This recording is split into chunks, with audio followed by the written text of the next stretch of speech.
What's going on, pumpkin people? I haven't updated in a little bit. All the weigh-offs have concluded.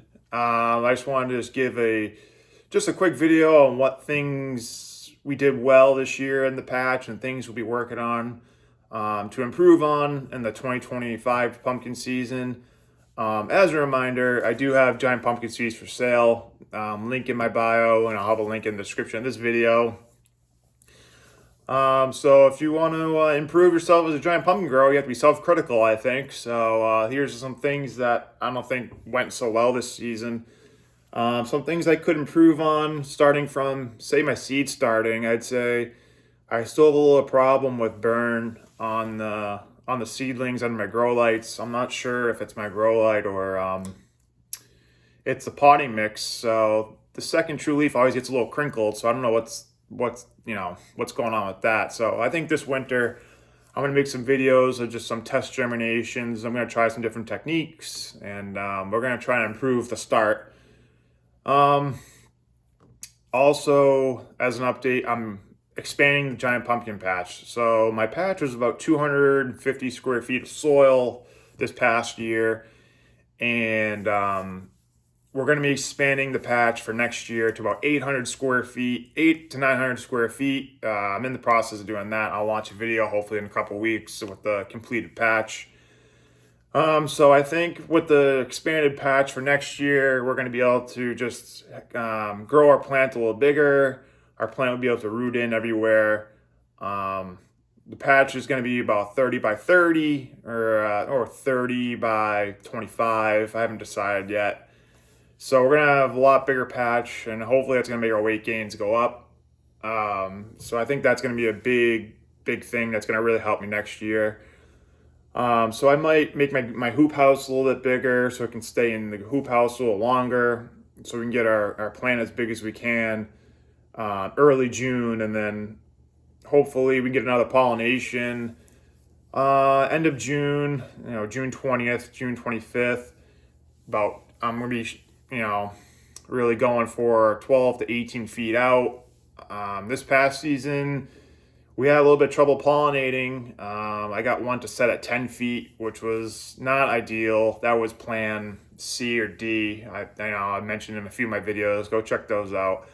I really didn't intend on going with that one. It's just how it played out. The other ones aborted at 20 feet, 18 feet. So I don't think it's nothing really I could have done differently there.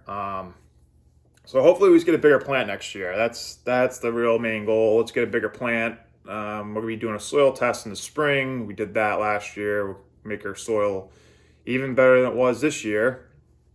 Some other things is I might have had downy mildew on my leaves. I'm not entirely sure. Some sort of blight. Talked to some other growers. My plant just really took a turn.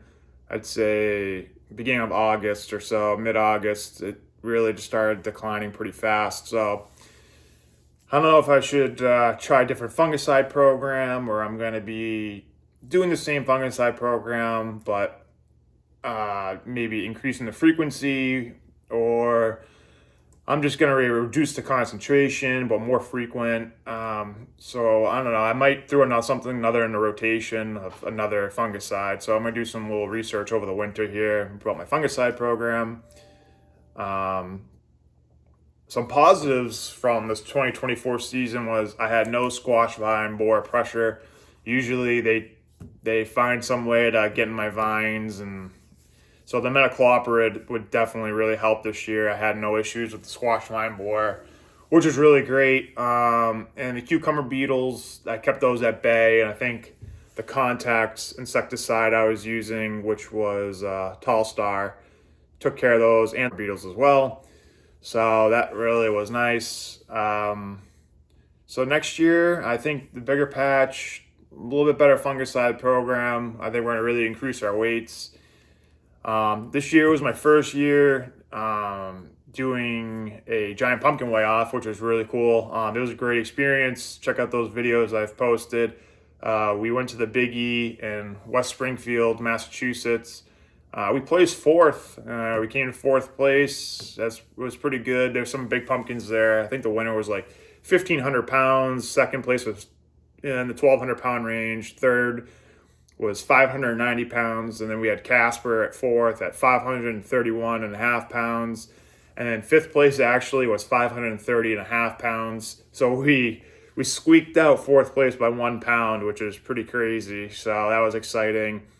So it was really fun. So next year, I'm not sure what we're going to do for a weigh off. The Big E was really fun. Everyone enjoyed it. Thinking about doing a GPC weigh off next year, get our fruit certified GPC, and then we'll be on the GPC website.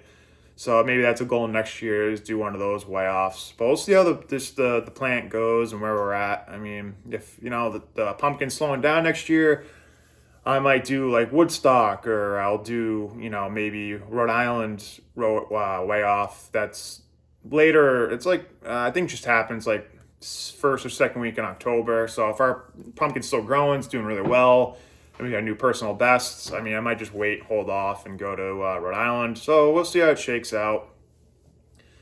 So yeah, I mean, I'm pretty happy with the results. I'm always learning something.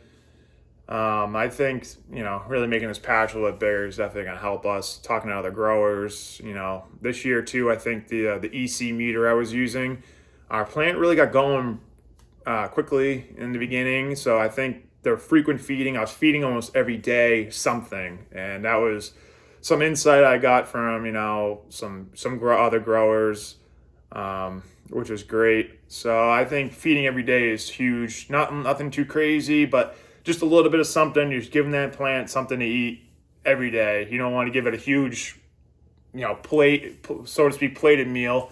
You want to give it in little increments every day so it doesn't, overindulge itself. And,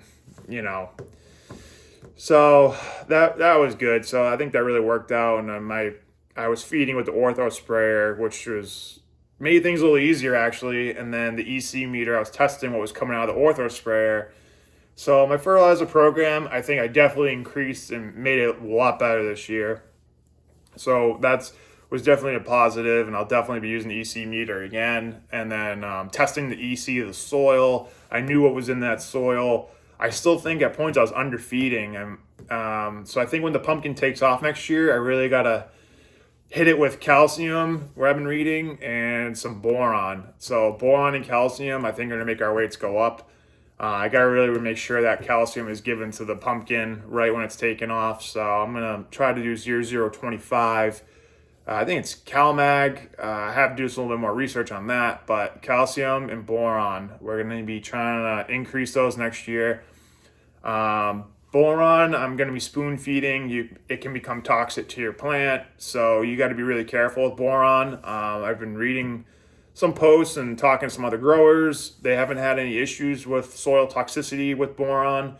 They feed a teaspoon for 5, 10 gallons, 50 gallons. It's fine. So I'm going to tread lightly with the boron, but we're going to try to push it next year a little bit and see if that helps us a little bit. Definitely going to err on the side of caution. I know my soil is sandy loam, so it does leach out pretty fast, the boron.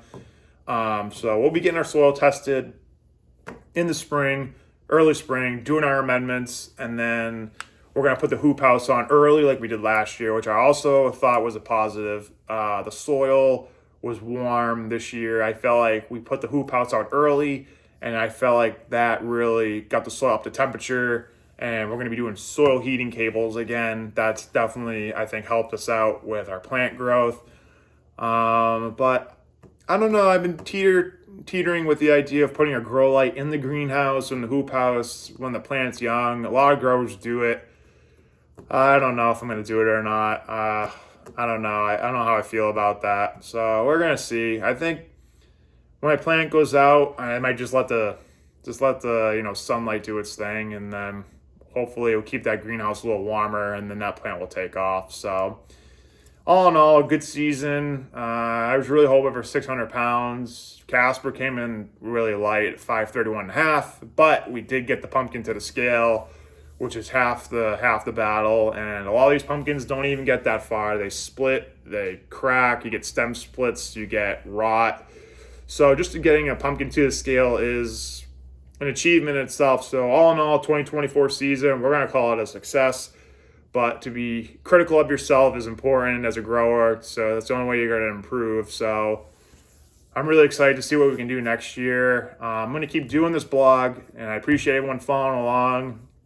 If you haven't already, like and subscribe to the page. I'm going to keep posting content, try it all winter long with some seed starting methods, some practice. I'm going to show you what the patch is looking like and what we're doing to expand the patch, and some other ideas I have coming. So definitely appreciate the support, and all in all, successful season. Until next time, growing big.